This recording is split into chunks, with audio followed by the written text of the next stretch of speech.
Ce programme vous est présenté en partenariat avec la Mutuelle Saint-Martin, la santé partagée.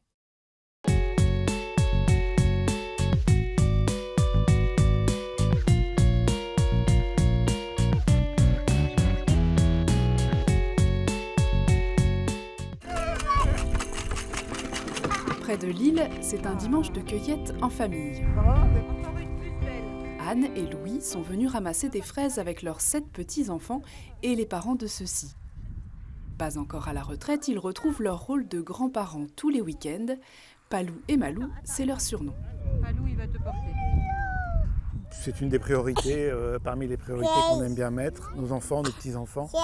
Je pense qu'ils quittaient tous la région, on quitterait la région alors qu'on est attaché à là où on habite, mais si on habite ici, c'est parce qu'on a la chance de tous les avoir aussi autour de nous. Avec 7 petits-enfants en 7 ans, Anne et Louis ont trouvé plutôt naturellement leur place en tant que grands-parents, même si à la naissance du premier petit-enfant, Léon, il a fallu résister à leurs instincts de parents. Oui. À la naissance de Léon, par exemple, moi, quand je suis rentrée dans la maternité, les odeurs de maternité m'ont fait penser à quand j'étais moi-même enceinte. Et je me suis dit, attention, là, tu n'es pas la maman, tu n'es que la grand-mère. Donc la maman, c'est ma fille. Et il a fallu que je me dise, le seul droit que j'ai, c'est de me taire, de l'écouter.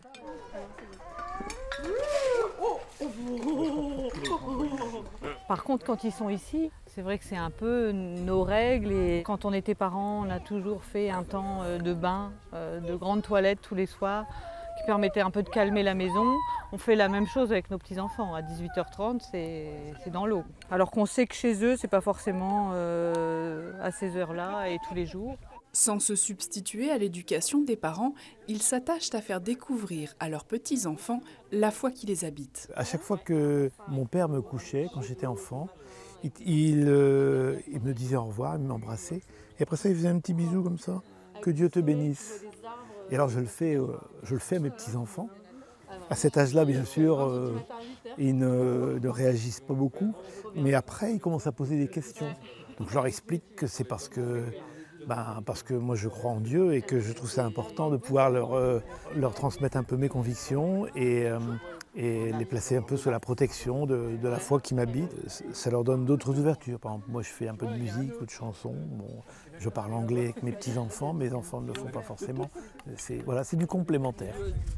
Et hop, et là ça tient. Une richesse très précieuse pour les petits-enfants qui en redemandent. Moi je les ai prévenus mardi qu'ils allaient dormir ici vendredi soir. Mercredi matin, les sacs, ils les avaient fait eux-mêmes pour venir avec leurs pyjamas, tout, parce qu'ils voulaient trop venir, quoi.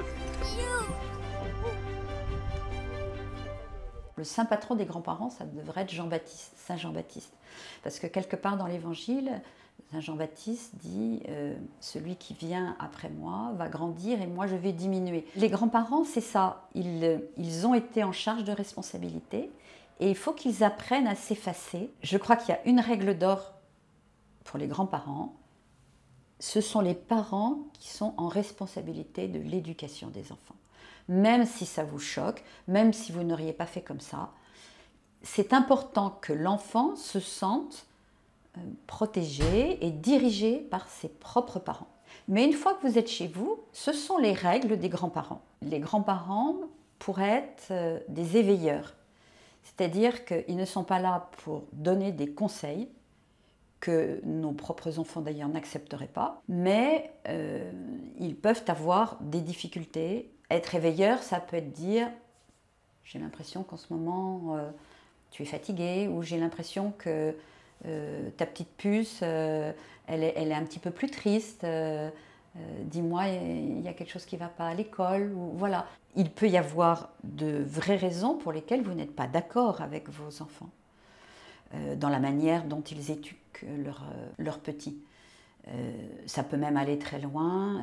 Vous avez des familles où les parents décident de ne pas baptiser leurs enfants. Sauf si vraiment vous avez des enfants qui sont complètement avalés de travers telle et telle question sur l'Église. La plupart du temps, quand vous recevez vos petits-enfants, vous avez un champ devant vous qui permet très naturellement de leur montrer comment vous vivez votre foi. Si le soir, vous avez la chance de faire une petite prière, eh bien, vous le faites en présence de vos petits-enfants. C'est une ouverture, à la limite, à quelque chose de différent. Et les parents sont souvent assez désireux que leurs enfants soient ouverts. Donc vous le présentez comme une ouverture, et je pense que c'en est une réellement.